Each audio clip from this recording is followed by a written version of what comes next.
What we're going to do is have a couple presentations. The presenters will have 20 minutes to speak. At the 3-minute mark, the yellow light will come on, and then you'll have 3 more minutes to wrap up your presentation, and then 5 more minutes for questions. Of course, you can run into that time if you choose to. And our first presenters, Dr. Laura Warner and Dr. John Diaz with Floridians See Rainfall as a supplement to irrigation, and can we change this? Thank you. All right, well, good morning. This is going to be a challenge for me. I'm a very mobile speaker, so I'm going to try as best as I can to stay behind this desk. So I'm very happy to be here this morning to present the research that I had the pleasure of collaborating with Dr. Warner, looking at the ability to change perceptions and behaviors around irrigation in the residential and urban landscape. Okay, am I too loud? All right, so let me see if I can work this. All right, so as we all know, folks are overwatering their lawns, and they're overwatering it to a point where it's beyond the soil moisture threshold. The strategy is often to see rainfall as a supplement to irrigation, not the other way around. And so Florida, as we know, we receive around 60 inches of water every year, but there's so much variability in that precipitation that 70% of it falls in the wettest season in South Florida, which is typically the summer, which makes irrigation adjustments in the winter and the spring and other times a little bit more difficult. So one of the most go-to and the most effective strategies for limiting water use and promoting water conservation is voluntary water use reduction strategies. And education is one of those, but there's varying impact on how education influences behavior change. So from a Florida standpoint and understanding our audience, about half of Floridians are aware of what the Florida water restrictions are. And then some of them are comfortable with adjusting their irrigation, but they're less comfortable at understanding where to get the precipitation data to make those adjustments in their irrigation. In addition, a third of them are using local collection measures, so rain gauges and other means to understand what the rainfall is locally. So juxtaposing that with the rain source data is creating a challenge with them making educational and informed decisions on how to adjust their irrigation. So the question is more water better? And I think that's where they're at this point. So we're testing a strategy to understand how we move from the current mindset, which is rainfall supplements irrigation, to irrigation supplements rainfall, which is where we want to get folks to be. So we're using the kind of social marketing and behavioral change construct to understand how these different educational and communication campaigns can be used and leveraged to create that behavior change. And the product that we're looking to achieve is adjusting irrigation on local rainfall. So understanding how to use those different components and the factors of our audience to create that change. So for this study, we wanted to compare what we call intenders versus non-intenders. What that means is those that intend to use rainfall data to make adjustments to irrigation supplement rainfall with their irrigation system, and vice versa. Non-intenders are those that are not looking to do that. We use, again, commercial marketing research strategies to understand these differences and compartmentalize those two groups to really understand what makes them tick and how to tailor our interventions and programming to their specific perspectives and needs. So, as I've mentioned several times, but to put it out there, the purpose of this is to understand the different factors that create those different segments and move folks from non-intenders to intenders. So we're comparing demographic characteristics between those two groups, comparing their perceptions as it relates to supplementing rainfall with irrigation, comparing different theory-based characteristics and understanding how those look the same or different in those different groups, and then comparing frequency of engagement with extension between those non-intenders and intenders. So looking at the influence that extension has on this paradigm. So we targeted a population of Floridians who use irrigation. We had a screening criteria, so make sure we had adults, and we had folks that actually made decisions in their landscape, in addition to using automated irrigation. So as you see, we had 850 that met the initial threshold, 595 that met that second criteria, and a final sample of 331 that used automated irrigation. Went through IRB because we're supposed to do that. And then we used quota sampling to correct for sampling error. So this essentially meant that the survey company that we utilized recruited folks so that our sample mirrored the demographics of the state of Florida. And then we included theoretical and demographic variables in the survey and the way in which we analyzed the data. So the theoretical lens that we use for this is the theory of planned behavior. I'm not going to get into what the theory of planned behavior is. It essentially boils down to it's an amalgamation of attitudes, perceived ability, and social expectations that influence someone's behavior. And so we wanted to look at what that looked like with this paradigm and an intention to use irrigation as a supplement to rainfall. So in addition to those constructs, we had added additional items that looked at others' engagement, internal obligation, and past experience with adjusting irrigation. And we used different Likert type scales and semantic differential scales to give them the opportunity to elucidate their perspective and their opinion on these different items. I won't read these. You can read it on there. Those different items that classify those different components. So this is just the theoretical lens with those additional components added to it. So we're looking at a lot of different dimensions of making informed decisions and their decisions of irrigation in this construct. So it's not just awareness and knowledge. We look at the entire cross-section of factors that influence individual behavior. So once we were able to collect the data, we cleaned to prepare for analysis, including inspection for abnormalities. We assigned appropriate values based on the survey scale. So, if it a 1 to 5, depending on where folks lay. We addressed missing data. So if folks didn't fill out the whole survey, we removed it to keep the integrity of their responses. And then we did descriptive and inferential statistics to understand, hey, what is this data telling us? And then what relationships exist within the data set.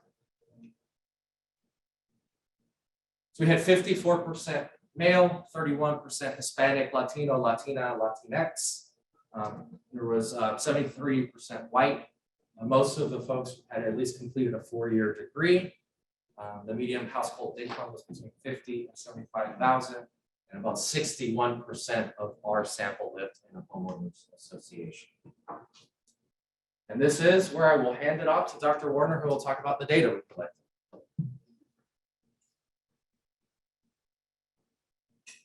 Okay, good morning.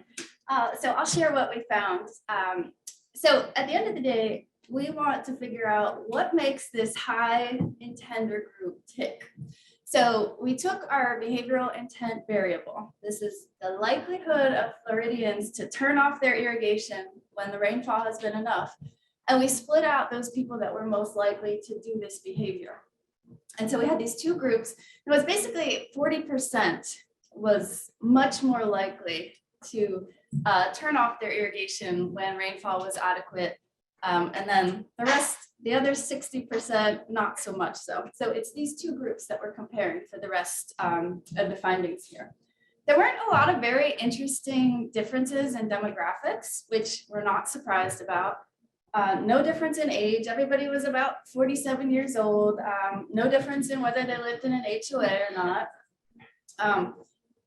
The intender group had lived in Florida for slightly longer, about 25 years on average versus 22 in the non-intender group. Not a huge exciting difference, but it is something to note. And there were slightly more homeowners in that intender group. So maybe telling us that people who own their homes are a little more vested in the process of operating their irrigation. So then we got into some perceptions, and we had three statements here that we had people either strongly disagree to strongly agree with. The comparisons here are the folks from each group that strongly agree with the statement, and these are all different and kind of what you'd expect. The intenders were much more likely to agree with these statements that kind of get at, like, I think about rainfall before adjusting my irrigation. So the one with the biggest difference, strongest effect size, is the one on the far right here. which is when thinking about my yard's water needs, I consider recent rainfall before thinking about my irrigation system. So this is kind of what we want. And the majority of Floridians are kind of thinking the other way. They irrigate whatever they think they need, and any rainfall is kind of a bonus. So there's a lot of information on this slide. This is all of our theoretical variables. These each ranged from a -2, which is basically not inclined, factors that don't relate to adopting this desired behavior, whereas a value approaching 2 for these would be more supportive of engaging in the behavior, of turning off that irrigation when recent rainfall is adequate. All of these variables were statistically different, and as you go from the left side to the right side, the difference is more important. So you can see on the far left, attitudes were different. Intenders had more positive attitudes, but non-intenders had fairly positive attitudes also. Same thing with perceived ability. So the intenders strongly felt like they knew how to engage in this behavior, but non-intenders weren't that far behind. And then interestingly, these other 3 variables, the non-intenders, which that's the dark bars, they were a little closer to neutral, and the intenders were closer to that +2. And these are social expectations. So thinking the people that are important to them would approve if they turned off that irrigation when there was enough rainfall. Next is others' engagement. So thinking that the people that are important to them are actually also engaged in this behavior. And then our most important distinguishing factor is internal obligation. So this is kind of coming from people's beliefs and values and their internal belief that they have an obligation to do this. So kind of interesting that this is next to those social components.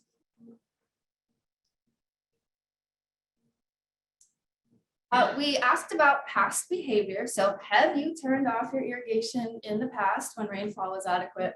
This is kind of interesting because those high intenders, almost, approaching 100%, had done this in the past. So we expect that once they've done it, they will do it again. But only about half of the non-intenders had done it in the past. So kind of interesting to consider. Lastly, we had to ask about extension. And so this is the frequency that these folks engage with extension. Now, regardless of the group, the most common frequency was never. So huge opportunity for extension, but the intenders were much less likely to indicate never. The intenders were more likely to indicate that they engage with extension 2 to 3 times a week, or even more than 3 times a week. I'm not sure who those clients are that are engaging this frequently, but they're doing what we want them to do. So extension is deeply tied in to this practice. Okay, so we've had some interesting discussions about what all of this means. And we kind of take this back to, so this is a research approach that commercial marketers use to understand who are the people that will buy our product. And we're applying this to, like, who are the people that will adopt this behavior that we're essentially trying to sell. So just to kind of summarize, the demographics weren't super interesting. And that's basically what we expect when we're looking at what sets people apart in terms of their conservation behaviors. The intenders, however, are more thoughtful about recent rainfall when they're making decisions about how to operate their irrigation systems. Not surprisingly, the intenders have more positive attitudes about this behavior. They have a greater perceived ability, greater confidence in their ability to do this practice. And they also believe that the people around them have stronger expectations compared to the non-intenders. And then the most important distinguishing factors are the intenders perceive that the people around them are engaged in this practice. So that gets at the social component. We a lot of times don't know what, I mean, even your neighbors, people that you're close with, do you know how they're adjusting their irrigation? Do you know that they're accessing water data? It's not something we talk about a lot, but this shows that it's pretty critical in what those intenders are deciding to do. And most importantly, the most important characteristic is that the intenders have this very strong internal obligation to do so, which is critical, especially when these social norms are low. So when that's absent, folks that have that internal obligation are still going to do it, which is great news for us. And again, the intenders were much more likely to have done this in the past. So they'll be essentially repeat customers. So thinking about education and communication to, at the end of the day, help more Floridians turn off their irrigation when it just isn't needed. It might be necessary to kind of think about who's delivering the education and the message and what that message is. It's important to raise awareness, and it's important to educate and provide people with the how to do this behavior. But those aren't the most important driving factors. So they can know how to do it, but they need other things to come into play. So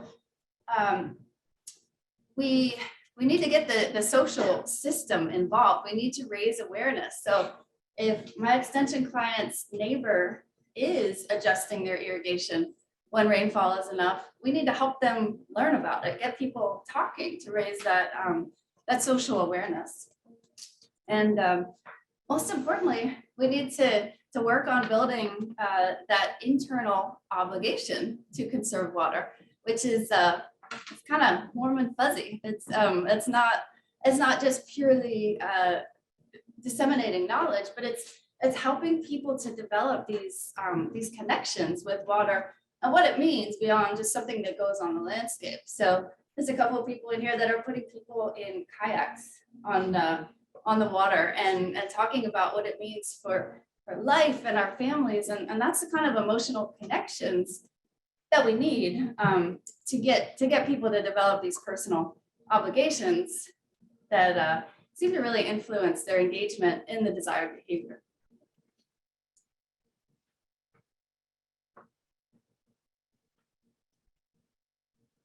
Wanted to mention we have an applied research project that ties in with this.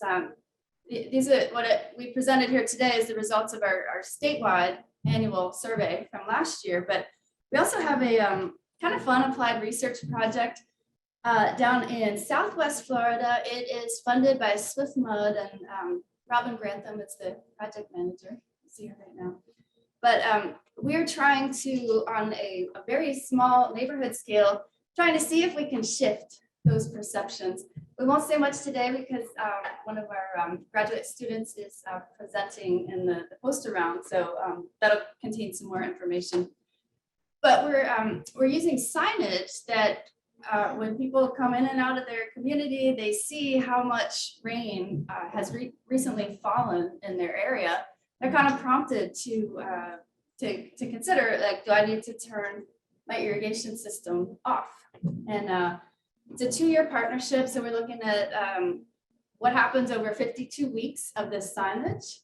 And we have some pre and post test data. We're looking at, can we shift those perceptions? And I think that's all I'll say about that, but it's fun. We're trying to see if we can actually get people to think the way we want them to think, where rainfall comes first and irrigation is a supplement to that.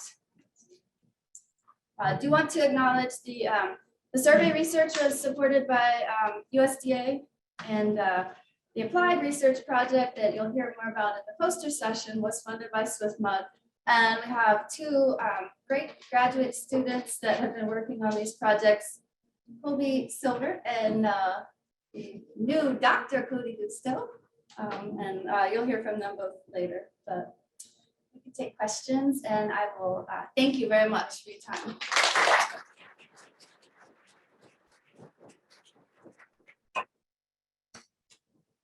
I'm curious if in your research you can parse out, like, is part of that feeling that irrigation is the primary water source? Is it the way that we messaged irrigation restrictions? Like, have we normalized irrigation and irrigating twice a week and once a week? I wonder if we can parse that out. Is that what's kind of flipped that messaging? So the question is, where is that? Where do we think that message is coming from in terms of that we irrigate the full amount of what's needed? And right, did I capture that? Okay. I mean, I think it comes from a lot of places, but I think we don't even, like, a lot of times we don't talk about the rainfall. We talk about the irrigation and how to make sure the full amount gets applied on a weekly basis. And a lot of times rainfall doesn't come into that conversation. Yeah, I mean, I think, so yeah, I think there's also the concern of, so 61% of this group was in an HOA. So the ramifications of not having a green lawn coupled with their misunderstanding of what it takes to have a green lawn. And so you couple those two together, it creates this overwatering paradigm. And so that's why we partnered with that HOA down in the New Tampa area, because that perception is wide reaching. How it became that, like, where are they getting this information? It's hard to tell. But these social expectations of green, lush lawns is creating this misperception of, well, I don't know how to manage it, but water's good, so we just throw as much water on there and it'll happen. So.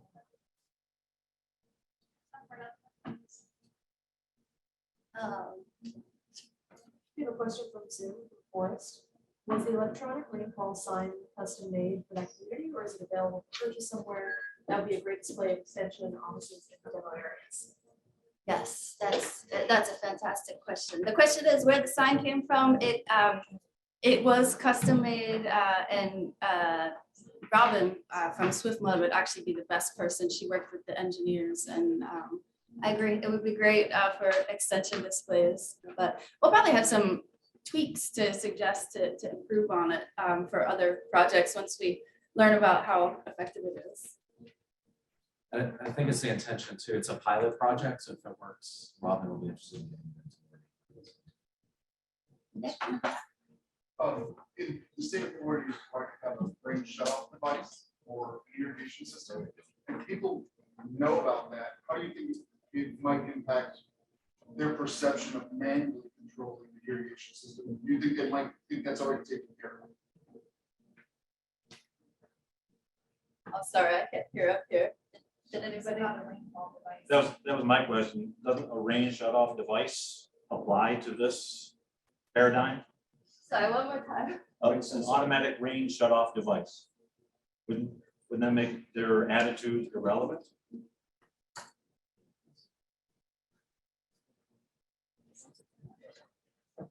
The question is regarding how a rainfall shut-off device plays into to our findings today. That's a really great point. We have that in our data set, and it was not part of our evaluation today, but we will look further into that.